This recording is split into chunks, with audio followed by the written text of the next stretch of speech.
Welcome to Letters from Norway, offering an American perspective from Oslo, with your host, Nick Cameron. Okay, welcome to Letters from Norway. This is your host, Nick Cameron, and today I will be giving you my reflections from the Oslo Freedom Forum. And I'm sitting here with my wife. She's giving me some support and encouragement as usual.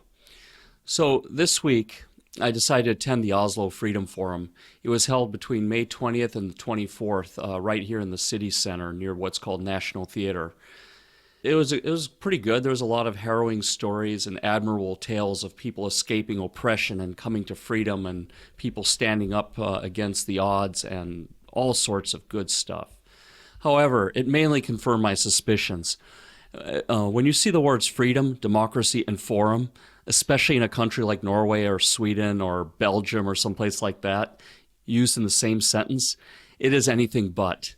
When they put the words freedom, democracy, and forum together, it's usually a front for globalist concepts.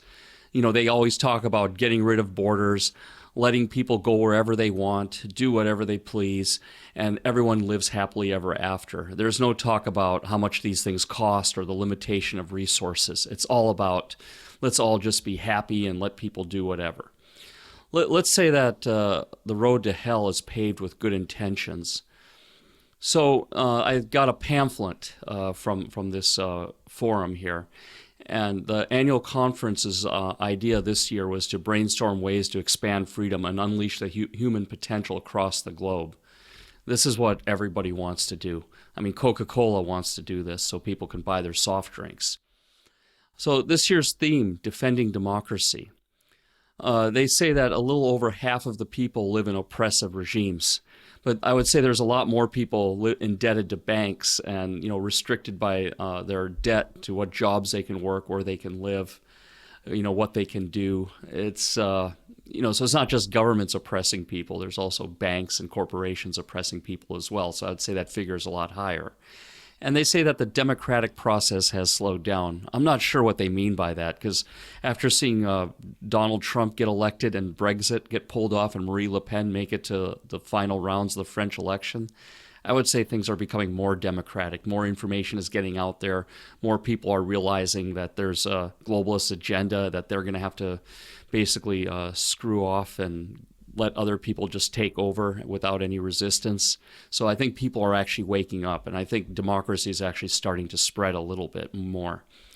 They cited 4 pillars of democracy: free expression, civil society, separation of power, and free and fair elections.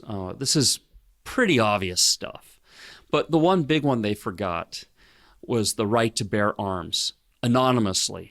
That citizens have the right to bear arms anonymously without registration. That enables the masses to overthrow a government when it becomes oppressive and overbearing. And that is a nice check and balance, the society's check against the government. Because after all, in a democracy, they forgot to mention this, a democracy is for the people, by the people. It's the government's job is to take care of the people, not the people to take care of the government. And the only way you can do that is by having a well-armed public. Okay, the panel discussion in the park, that's what I had attended. And I went to the discussion called Democracy and Illiberalism. And what they mean by illiberalism are regimes that use only show elections to say that they're a democracy when they really aren't. Now, North Korea does this. Saddam Hussein's Iraq did this. Iran does this. They just have pretend elections. The winners are already predetermined or pre-chosen. You're choosing between dumb and dumber at best. Now, this event was on May 21st between 3 and 4 p.m. by the park at the National Theater in downtown Oslo. Like I said, the speeches that these people gave were good. They were heroic. Everyone got a buzz. Everyone felt really good. However, these stories are soon forgotten when people return to work the next day. It's sad but true. And so here's how everything went down. But before starting, I wanted to mention that all of these panelists are actually admirable people. They stood up and they made sacrifices for what they believed in. Even though it may not agree with me, I admire the spirit and the courage. That's always noteworthy. Even of people you don't agree with, that they take the initiative to do something different and even put their lives at risk. I mean, that's got to be noted. And I really admire these traits in people. So this was an all-Muslim panel, and they were supposedly debating liberty and democracy in Islamic nations. However, the discourse morphed into a Trump bashing, rooting for his impeachment, and they went on a blame the West diatribe. First they said the West has to do more to export democracy to Muslim countries, to Muslim regimes. Then they said that the West should mind their own business and leave Muslim countries alone. So what do they want? And now some of these panelists are refugees, received by Western countries for the so-called interference. That's interference when Western countries receive refugees. And then some of these people on the panel even receive government grants to promote their cause. So what do they want? It's like I said, most of the time you go to these forums and conferences and you just see a lot of confused people. And one panelist in particular, he was a journalist, Mohammed Abdi. He's actually a Norwegian guy with Somalian parents. He's not really Somalian, he's Norwegian. And he's a writer and a columnist in a local paper here. So he was the most anti-Trump one. He said Trump is a misogynist. He didn't like Trump being in the Middle East doing arms deals with the Saudis. And I have mixed feelings about that myself. But this guy was trying to distract the whole diatribe into an anti-Trump thing. But one thing about the Trump deal with Saudi Arabia that I have to say I like is that it's jobs for Americans. Trump is doing this to get us jobs, that we sell the Saudi arms, and then those arms are built in America and Americans go to work. And one thing you have to realize is that the Saudis buy a lot of weapons, but neither do they know how to use them very well or take care of them. They're not the kind, they want to fly the jets. They don't want to fix the jets, but wars are won on logistics and maintenance. So you might have the nicest planes in the world, but if you're not taking care of them, they won't fly. And then if you're not having a spare parts network, they won't fly. So, we are selling the Saudis a load of goods, but will those goods actually be used? Probably not. They'll probably just sit there in the desert, get worn out, because no one wants to take care of them. They have a culture in Saudi Arabia where everybody wants to be at the front and be a leader, but nobody wants to do the maintenance and logistics. And that's actually where wars are won. Now, this arms deal will allow the Saudis to do more about Iran and the terrorists. They will have their own means to deter the Iranians and deal with terrorism so that the Americans can focus on America. And also, from before, Donald Trump has put pressure on Saudi Arabia and Gulf states to take care of the refugee problem more. The Saudis had agreed long back that they would do some funding to rebuild some of the towns in Syria and make Syria a good place to live so people don't have to flee it. But I also ask the question, too, why don't the Saudis and the Kuwaitis and, United Arab Emirates take these refugees, especially the ones with the Muslim religion and who are Arabic speaking? They'll have an easier time integrating in countries that have more similar culture and have economic opportunities. They'll be able to find work. They don't have to learn a new language. They don't have to learn a new culture. I'm wondering, why are they being brought all the way to Europe? You're seeing so many cases of people who were once doctors or people who were once professors now driving taxis if they're lucky, or cleaning bathrooms at night. Obviously, they don't like this themselves. Now, to wrap this up, the way this panel went, the star of the show, towards the end, Ayad al-Baghdadi, went so far to say that globalism has already won. Now, I was like, holy crap. This really, really confirmed my suspicions. Because the last time I checked, the British had voted for Brexit and the Americans voted for Trump. Globalism has a long way to go before it's fully succeeded. Yes, the war is going on right now, but it's far from won. And it seems like more and more people every day are waking up to this. So finally, I got to ask my questions after standing in line behind 3 other people. But first, what I did, when I got my turn, is I cited 3 key events which I thought led to current Western civilization and Western democracy. The first was the signing of the Magna Carta. That is the contract between people and their leaders, the first of its kind, where liberty was in exchange for support. The king granted people liberty in exchange for their support so the people wouldn't overthrow him. And this document inspired the Declaration of Independence. The second key event was the Gutenberg printing press in the 1400s. This is the Internet's ancient ancestor. And this was the first time literacy could spread on a mass scale. It allowed just unrestricted the spreading of knowledge. Everyone could buy these printing presses and print whatever. And it really changed the way people got and thought about information. And then the final event, the key event, is the Protestant Reformation in the 1500s.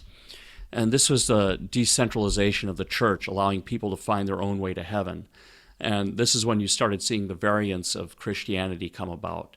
First Lutheranism, then you had all kinds of other ones, Baptists and Methodists and, Amish and all these other people. They could all, decide what was the best way to heaven for themselves. And this was kind of these three events, the Magna Carta of 1200, the Gutenberg printing press of the 1400s, and the Protestant Reformation of the 1500s, are the underpinnings of current modern Western democracy. These are actually the underpinnings even of the United States, these key events. And then I went on to cite Ayaan Hirsi Ali, the Somali-born lady who escaped a forced marriage, and she rose to power in Holland to become a politician. Then she ended up in America becoming a fellow at the Harvard Kennedy School of Government. She had expressed, and I share this opinion, that the problem is not with the Islamic nations, but the ideology itself. And I also said there exists a clash of civilizations. A society's ideology is built on the underlying religion. I mean, I admit this, whether you're an atheist or a Hindu or whatever in America, everyone knows that America was built on Protestant values. Every country's ideology and philosophy and laws are built on the underlying religious values. So I asked them, where is the Martin Luther of the Middle East, of the Islamic world? Why hasn't there been a reformation? Why hasn't there been a decentralization of the religion? I mean, the al-Baghdadi claimed that there is no one single imam in the Islamic world, but the problem is they have illiteracy, so people are very reliant on their imams at their mosque to deliver the message. And usually that message is quite unified. I mean, there is a Sunni and Shia Muslim differences, but they're more similar than different. They still are reading the same book, and they are still delivering more or less the same messages. And I studied this stuff for a while, so I know. So he's, instead of answering the question directly, where is the Martin Luther of the Middle East? Where's the person taking the stand to call for reform, to make a more progressive ideology that is more humanistic and more accepting of the human condition and the human's ability to want to be free? They didn't give me that answer. They gave me a very predictable response. First, they said Ayaan Hirsi Ali is an ex-Muslim, and therefore her opinion doesn't count. Even though, despite the controversy surrounding her, she has mostly lived the life coming from Somalia and walked in the footsteps of those people. Then they try to discredit her, and I thought that they're just jealous because they're not Harvard fellows. And then they went on to say that no one should tell Muslims what to do. However, they don't mind taking money from the West and having these freedom forums supported, in the West. This Mohammed Abdi, the Norwegian guy of Somali descent, he said that Martin Luther was anti-Semitic. Now, that has nothing to do with my question, where is the Islamic Martin Luther? And he just went on to say Martin Luther was anti-Semitic, and that there was a lot of bloodshed during the Reformation, in the 1500s. Well, no shit, Sherlock. That's what happens when there's a revolution. That's what happens when people want to get liberty and want to be freed from oppression. They have to fight for it, and there's always some bloodshed. That's why freedom isn't happen so often. This is true. The downfall of the Roman Empire was pretty bloody. The American Revolution was pretty bloody. The Civil War in the U.S. was pretty bloody, like so were all other civil wars everywhere else. World War I and II were quite bloody. Freedom is not free. Essentially, they unintentionally affirm my long-standing statement that political change, especially the kind that liberates people, is not usually peaceful. So, only regret I have is I should have asked them about Linda Sarsour, what they think about her. This Sharia feminist in America advocating genital mutilation while calling herself a Democrat. And a woman's right activist, so that was, I should have asked that question. After the panel discussion, I took a sidebar with Mohammed Abdi. We actually both agreed. He was a nice guy. He's a very pleasant and cordial person to talk to. And we both agreed that the U.S. should never have went into Iraq, that Saddam did a pretty good job of keeping the peace relative to the situation now. Why did the U.S. create these messes? We have to really find the right strong men. This is my thought, not his, but I think we should just find the right strong men, and do what's in our best interest, so we don't have to keep sending people overseas and lose all our resources in war. We could be building infrastructure at home. And my other comment about this discussion that was supposed to be kind of open to the public is that the organizers were holding the microphone, and the panel is mostly in agreement. And the audience participation was very limited. We were only allowed to ask one question, and we were not allowed to rebut their response. So there was really no debate here, like they claim. They claim they go around the world hosting debates. It's really just, a bunch of people agreeing with each other and making you feel bad if you're a Westerner, but I don't feel bad. And one of the highlights, though, I enjoyed in this show is the romance brewing between al-Baghdadi and Maryam Yazdi. They asked al-Baghdadi who he admired, and he looked over, with dreary eyes and dreamy eyes at Maryam and said, "Oh, I admire Maryam Yazdi. She's the one that inspired me. And she's the pretty Persian girl sitting on the stage from Canada. And I don't blame him. These Persian girls are pretty seductive and everything. So he got casted under her spell during the panel discussion. But anyway, back to some more serious note. The ranting about Western hypocrisy. It used to bother me, too, that the U.S. couldn't live by its principles. But there is a reality that exists. We have to work in our best interests. Oftentimes, especially in these countries where life is hard, the people have not had a culture of democracy and freedom. They don't understand the concepts of liberty.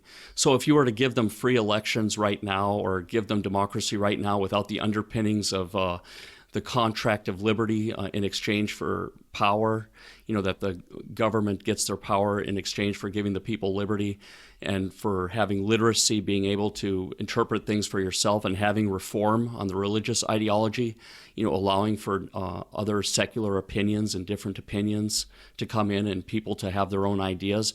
Until those foundations are laid, you really can't just put a democracy in a country. Otherwise, you get this ISIS situation, or you get what you get in Libya. They just end up letting in another crazy regime, usually something that was much worse and something we can't control. And I mean, Libya and Iraq are perfect examples of that. Things were actually quite fine with Saddam and Gaddafi. We could manage those problems. This new ISIS thing is very hard to manage. So really what we got to conclude here, is until the democracy, until the people are ready for democracy, the peace is going to have to come at the end of a gun. It's just the way it is, and we got to get over it. Okay, so here are some conclusions. Well, we must ask ourselves, this was a freedom forum and democracy forum after all. But let's ask ourselves, what is freedom? Why is it so elusive? And how do you get it? And how do you keep it? What are the trade-offs? Okay, so first let's start with freedom. Freedom is essentially self-determination, that you are in control of your own destiny. But there's a trade-off for this. And the trade-off is that you have to take personal responsibility for your security. If you're free, that means other people are free to do stuff, and that there's very little control from the government. And when there's little control from the government, there's also little security from the government. So you're kind of in charge of your life, for better or for worse. You enjoy all the rewards, but you also reap all the consequences. It seems like these days everybody wants the rewards, but they don't want the consequences. It's just, I think that's what everybody's looking for. But that's essentially freedom in a nutshell, self-determination. The more you rely on government to take care of your needs, the less free you inevitably become, because every time the government is giving you something, there comes rules with it. There comes controls and restrictions. It's like if you want to use that app on your phone, you have to give up some information for it. So every time you're getting something, you have to comply and give something up for it. It's normal. It's just an exchange, but you just have to be mindful of it. And everyone has to know what their limits are. How much freedom are they willing to give up to get a product, a service, security, whatever. So freedom is risky. As I said, there's always consequences and there's downsides. But freedom is also fun, and there's a lot of upsides to it. You can be creative, you can become good at stuff, but you have to decide what's best for you. And now the next question: how do you get it? How do you get freedom? How do you get democracy? All this good stuff. Well, it's hard and fought for. I mean, these panelists should know better than anybody. These people in this Freedom Forum should know better than anybody. They had to stand up against the grain, sacrifice. Some went to jail. They had to escape. They had to fight. It's pretty tough. It just doesn't come automatically. When you just grant freedom for free, or get it by peaceful means, you end up with situations like in India, like in Iraq or places like this. The people have to take it for themselves and fight for it. Because when it's granted, people don't appreciate it. And then things just devolve into a mess and you get corruption and all that stuff. Most of all the events that led to modern Western democracy are written in blood. Let's face it, it's true. Many sacrificed so that we can have our society today. The Magna Carta, the Protestant Reformation, the American Revolution, the Civil War, World War I and II, the Cold War. None of this came for free. This was all hard. You don't get freedom by demonstrating, creating organizations funded by government grants, and calling anyone who opposes you a narcissist, racist, sexist, or misogynist, like that was done in the Freedom Forum. You have to go and fight for it. The people have to have it inside of them. They have to already be literate. They have to understand that there's a contract with the rulers, that in order for the rulers to rule them, they have to get some liberties in exchange, that they're not just being ruled for nothing. People have to have a sense of self-awareness. They have to have knowledge. And then they have to, be able to separate religion from government. There has to be reform, like in the Protestant Reformation. That was the very beginning of separating religion from government and letting people decide for themselves what their religion would be or how they would interpret religion. That has to all be there first. Then you go out and you fight for it because you're fighting on principles, not fighting on emotions. And so that leads us to the last point. Why is freedom so elusive? Well, living in Western democratic and civil society requires an active citizen involvement. As I've been ranting this whole time, that the citizens have to take part in the government, especially if it's democratic. They have to care. It has to be a priority for them, just like taking the kids to soccer practice. Being a citizen used to be something that was very hard and earned in the Greek democracies. It was something you weren't born with. You had to earn it. But somehow we've become complacent, and that's when things started going to hell. We must have a positive attitude towards personal responsibility. We must crave ownership for our own lives. We must have a sense of pride that we can do it ourselves, that we don't need the government to be our parents all the time, that we are willing to make mistakes and learn from the mistakes without a backstop.